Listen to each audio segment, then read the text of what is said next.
आज आषाढ़ माह का शुभारंभ है।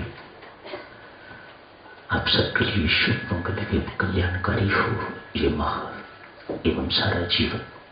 शुभकामनाएं, मंगल कामनाएं। एक स्पष्टीकरण के बाद साधकजनों, जो चर्चा चल रही है उसको आगे जारी रखेंगे।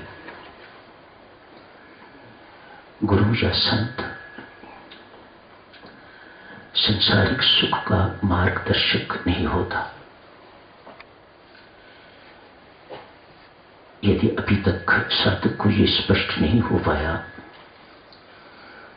तो इसका अर्थ ये है कि उसने गुरु को वास्तविक रूप से नहीं जाना। गुरु या संत मार्गदर्शक है कल्याण के मार्ग का, उद्धार के मार्ग का,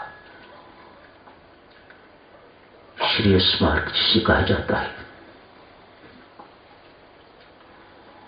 कोई सच्चा गुरु किसी भी साधक के लिए संसारिक सुख की प्रार्थना नहीं करता।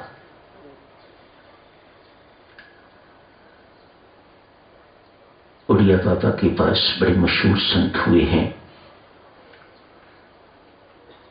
उनके पास एक नेताजी आया करते। नॉमिनेशन से पहले भी आशीर्वाद लिए, नॉमिनेशन के बाद भी जब प्रचार इत्यादि होता है तब भी आशीर्वाद लेने के लिए आते। इलेक्शन शुरू हो गया है तभी आशीर्वाद लेने के लिए आते, पर हार गए। जो शिष्य लोग थे उन्होंने प्रश्न किया बाबा से, शुरू से लेके अंत तक आपके आशीर्वाद लिए और फिर भी ये नेताजी हार गए, तो आपके आशीर्वादों पर प्रश्न चिन्ह। हम सब लोग भी तो ऐसे ही करते हैं। विवाह के लिए कार्ड भेजते हैं, आपको बधाई पत्र वापस जाता है। एक वर्ष के अंदर अंदर शादी टूट जाती है तो बुलाना देते हो, आशीर्वाद लिए थे, इत्यादि इत्यादि।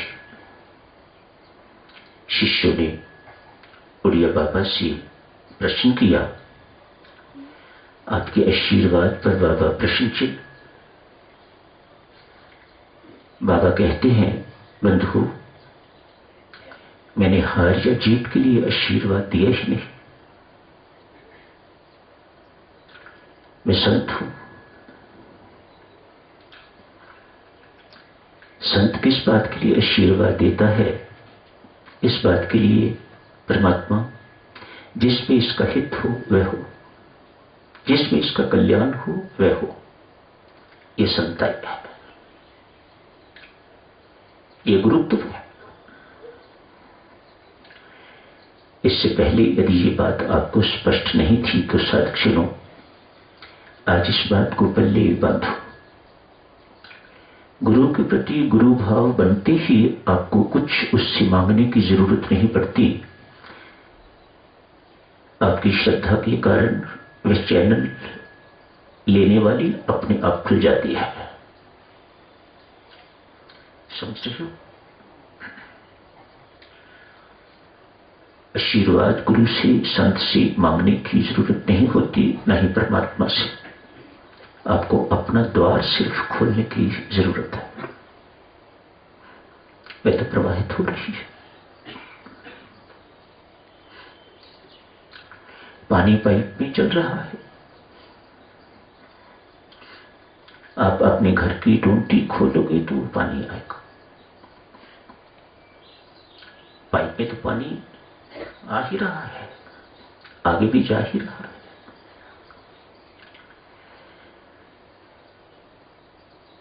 संत से संसारिक सुख की मांगे रखना, ये उसकी संताई का दुरुपयोग है। संसारिक सुख की निवृत्ति तो रोग हुआ, आपने एक डॉक्टर को दिखाया, फर्क नहीं पड़ा, दूसरे के पास गए, एक हॉस्पिटल से फर्क नहीं पड़ा, दूसरे हॉस्पिटल में गए, सबसे बड़े अस्पताल में गए तो सुख मिल गया, ठीक होगा, सुख मिल गया। ये सुख तो आपको संसार से मिल जाएगा। व्यापार में घाटा पड़ गया आपको, आप बैंक से लोन ले लेते हो, पूरा हो जाता है। किसी धनवान के पास जाते हो, उससे मांग लेते हो, आपका घाटा पूरा हो जाता है। थोड़ी देर के लिए दुख हुआ था, दूर हो गया। ये दुख तो संसार से दूर हो सकते हैं, लेकिन महादुख ये संसार से दूर नहीं होते। इसके लिए गुरु या संत की आवश्यकता हुआ करती है। इसी के लिए प्रयोग करना चाहिए गुरु को, संत को। शाश्वत सुख, अखंड सुख जिसे कहा जाता है,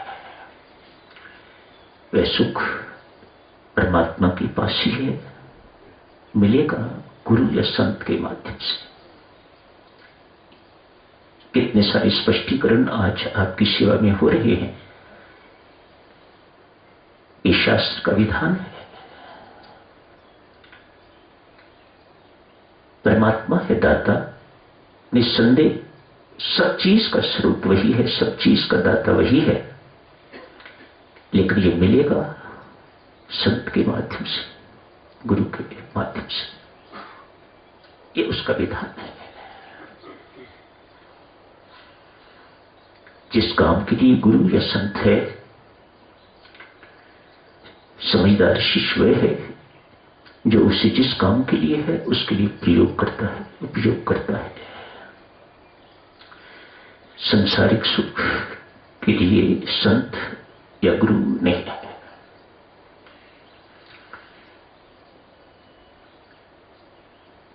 संत कहता है कुछ पाना है तो संसार के पास जाओ,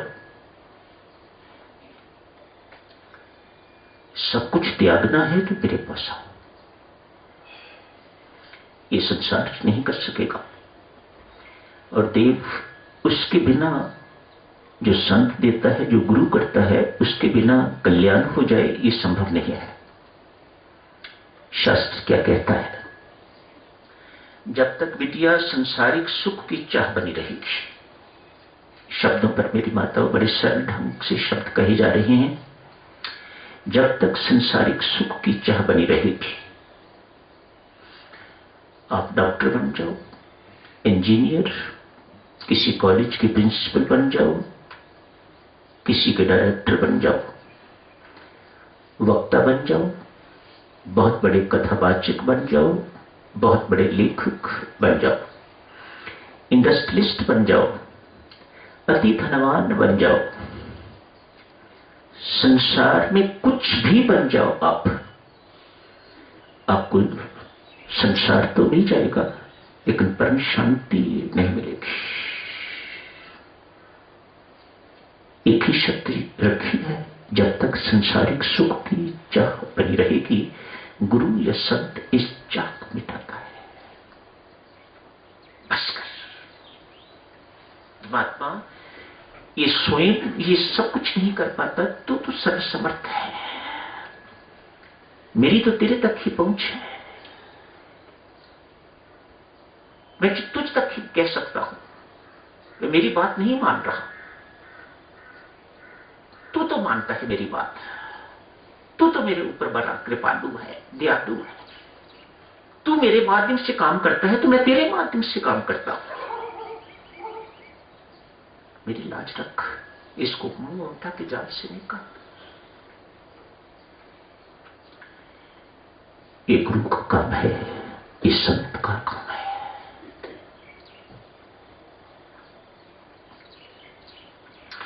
जो ढंग, जो युक्तियां गुरु बताता है, संत बताता है। वे ना कोई देशी ना विदेशी बता सकता है, ना मार्केट से वो युक्तियां मिलती हैं, उनसे तो संसार ही मिलता है। ये असंसारी बातें हैं। जिस किसी में भी ये असंसारी बातें होंगी, वह भला व्यक्ति है। उसे संत कहो, महाराज कहो, कुछ कहो, आपकी इच्छा है, कोई फर्क नहीं पड़ता। लिंकन, अब्राहम लिंकन जब राष्ट्रपति नहीं बने थे, बड़े गरीब थे। कहीं सेल्समैन की नौकरी करते, कहीं कहीं नौकरी करते, कहीं कहीं नौकरी करते। छोटे आदमी को जगह जगह से अपमान भी सहना पड़ता है, तिरस्कार भी सहना पड़ता है। छोटा जो हुआ वो एक कहलाने योग्य है। लोग कहते हैं ऐसा। तरह तरह के अपमान सहे, तिरस्कार सहा। अनेक वैर विरोधी इर्द गिर्द। आज अमेरिका जैसे देश के राष्ट्रपति बन गए। प्रशंसक जो नहीं भी थे वो भी बन गए प्रशंसक। आसपास भटकने वाले लोगों ने बेटा अब्राहम को कहा, ये वही है जो आपके पिछले जीवन में आपका अपमान करते रहे, तिरस्कार करते रहे, आपके शत्रु है अंदर से, ऊपर से जो मर्जी बनते रहे, पर हम आपको स्पष्ट करते हैं ये आपके वैरी हैं, विरोधी हैं, शत्रु हैं। इनको कुछ अब आप सत्ता में हो, जो चाहो कर सकते हो, इन्हें कुछ लो। अब्राहम उनकी बात को सुन लेते। जब कभी उन्हें जरूरत महसूस होती तो उनकी जरूरत पूरी करते। उन शत्रुओं की जिन्होंने वैर विरोध अपमान किया हुआ है, उन्हें किसी भी प्रकार की सहायता की आवश्यकता होती, अब्राहम को अप्रोच करते तो जरूर मिलती। अब्राहम के मन में उनके प्रति किसी प्रकार का वैर विरोध, शत्रुता नहीं। लेकिन ये एक ही बात पर रट लगाए हुए हैं, सर आप उन्हें कुचलते क्यों नहीं? आज अब्राहम ने कहा, वही तो कर रहा हूं। बाहर से कुचलने से इनके अंदर जो शत्रुता है मेरे प्रति या थी, वह कुचली नहीं जाएगी। मैं तो उनकी अंदर की शत्रुता, वैर विरोध कुचल रहा हूं प्रेम देकर। भला आदमी, ऐसे व्यक्ति को भला आदमी कहा जाता है। यही चर्चा चल रही है, be good and do good. सारे शास्त्रों का सार, वेद सार आपने पढ़े, आजकल गीता सार आप पढ़ रहे हो, इसके बाद उपनिषद सार पढ़ोगे। सारे शास्त्रों का सार भले बनो, be good and do good. क्रम याद रखना, पहले भले बनो और फिर भला करना। पहले भला करने लग जाओगे तो आपको उस दिन उदाहरण दी थी, यदि गंदे हाथों से कोई पुस्तक उठाओगे तो वह गंदी ना हो, ये कभी हो नहीं सकता। इसलिए पहले अपने हाथ साफ करो, फिर पुस्तक को उठाओ तो पुस्तक साफ रहेगी। इसलिए जो भी कोई प्रचारक इत्यादि, यहां अध्यक्ष इत्यादि यहां बैठे हुए हैं, मेहरबानी करके अपना आत्मनिरीक्षण करते रहा करो। जहां कहीं दोष दिखाई दे, त्रुटि दिखाई दे, उसकी सफाई करते रहो। हाथ साफ। फिर आप किसी को भी हाथ लगाओगे तो उन्हें गंदगी तो नहीं मिलेगी। भले बनो, भला करो। आज साथियों, एक बड़ी प्रसिद्ध कथा कही, दृष्टांत कही शुरू करते हैं। आज खत्म हो पाया, आज नहीं तो कल जारी रखेंगे। भद्रतनु नामक एक ब्राह्मण बालक छोटी आयु में अनाथ हो गया है। सिर पर बेटा पिता का साया नहीं, तो मां का भी प्यार नहीं, तो बच्चे अक्सर बिगड़ जाते हैं। इसीलिए माता पिता का साया सिर पर होना बहुत जरूरी माना जाता है। मां की भूमिका पुत्र के जीवन में अलग है, पिता की भूमिका बड़ी अलग है।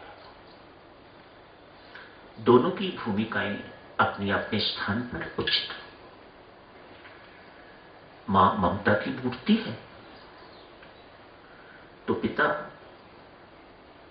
ममता में ना उलझ के उसका भला किसमें है वह देखता है, डरता भी है, डपटता भी है, मारता भी है। हर एक उसका कहना नहीं मानता पुत्र का।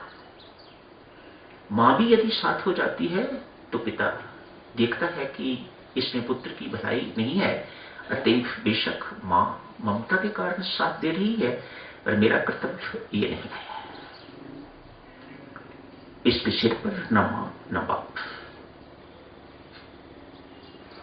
पढ़ लिख नहीं सका, कोई स्वाध्याय नहीं कर सका, सत्संगति की ओर पांव नहीं मुड़े, बदकिस्मती की कुसंगति की ओर पांव मुड़ गए, कुसंग में पड़ गया है। ब्राह्मण बालक है। तनिक सोचो देवियों, ब्राह्मण के घर जन्म लेना मानो कितने सुसंस्कार होंगे जो परमेश्वर ने उन्हें ब्राह्मण के घर जन्म दिया है। उच्चतम जाति ब्राह्मण के घर जन्म लेके कोई कर्म ब्राह्मण वाला नहीं है। मांस खाता है, शराब पीता है, शुक्र है परिवार नहीं है, नहीं तो परिवार की नाक में दम कर देता। चोरी की आदत है, जुए की आदत है। नगर के बाहर कहीं एक वैश्य का स्थान है, उसके पास निरंतर आना जाना बन गया। वैश्य भी परेशान, जानती है ब्राह्मण बालिका, ब्राह्मण युवक अब अतएव समय मिलने पर उसे समझाती है, वैश्य मेरा तो ये व्यवसाय हो गया, मैं तंग हूं इस व्यवसाय से, लेकिन मैं विवश हूं, निकल नहीं पा रही। पर तेरी तो विवशता कोई नहीं है, मूर्ख ना बन।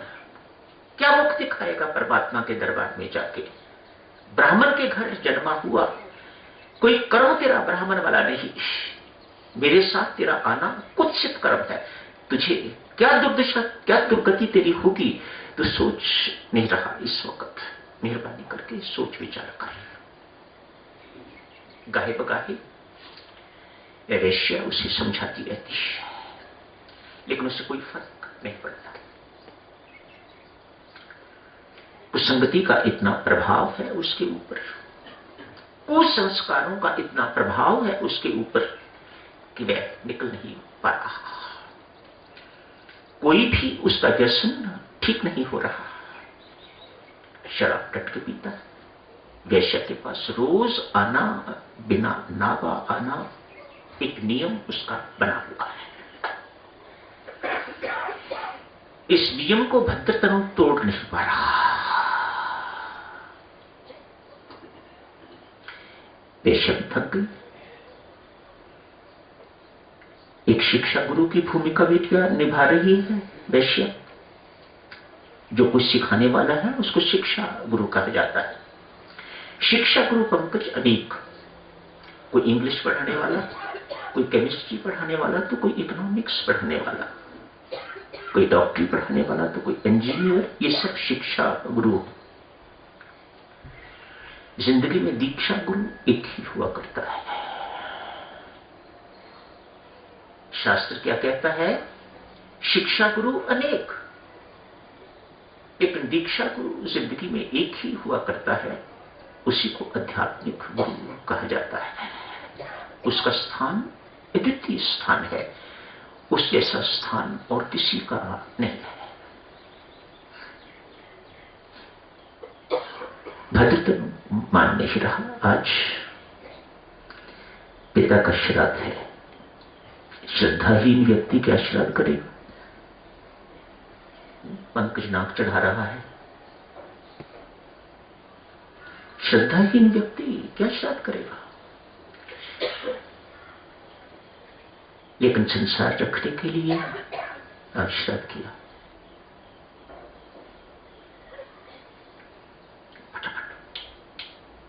जल्दी जल्दी जल्दी जल्दी काम निपटे, मुझे तो असली जगह पर जाना है, वैश्य के पास। वैश्य भी विद्या जानती है कि आज इसके पिता का श्राद्ध है। बहुत बड़ा दिन होता है, साल में एक बार आता है। उसे पता है कि आज श्राद्ध का दिन है। आज इसके आने पर इतनी भरी हुई थी वह वैश्या, आज फूट पड़ी। धिक्कार है तुझ, तेरे जैसे पुत्र ने पिता के घर जन्म ना लिया हुआ होता तो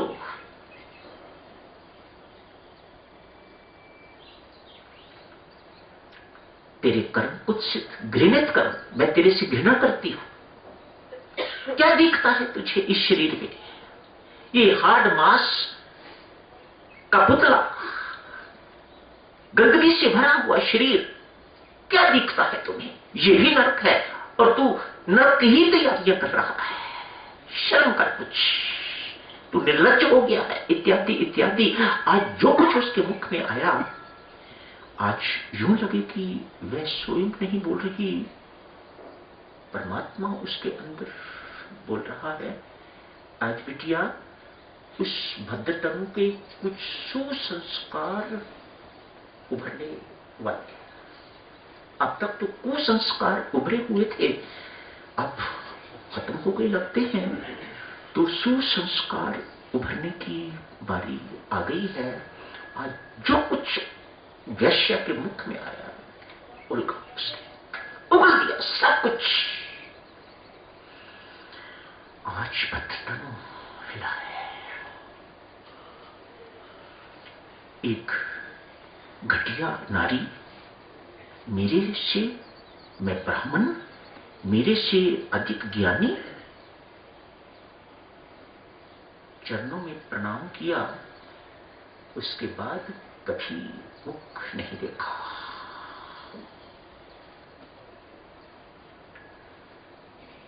परमेश्वर की कृपा का शुभारंभ हो गया। बुराई से पांव मुड़ गए और भलाई की ओर पांव, यात्रा शुरू हो गई। पांव इधर को मुड़ गए, भलाई की ओर मुड़ गए। समय हो गया है साधुजन, आज की चर्चा यहीं समाप्त करने की इजाजत दीजिए। कल इसी को आगे जारी रखेंगे। धन्यवाद।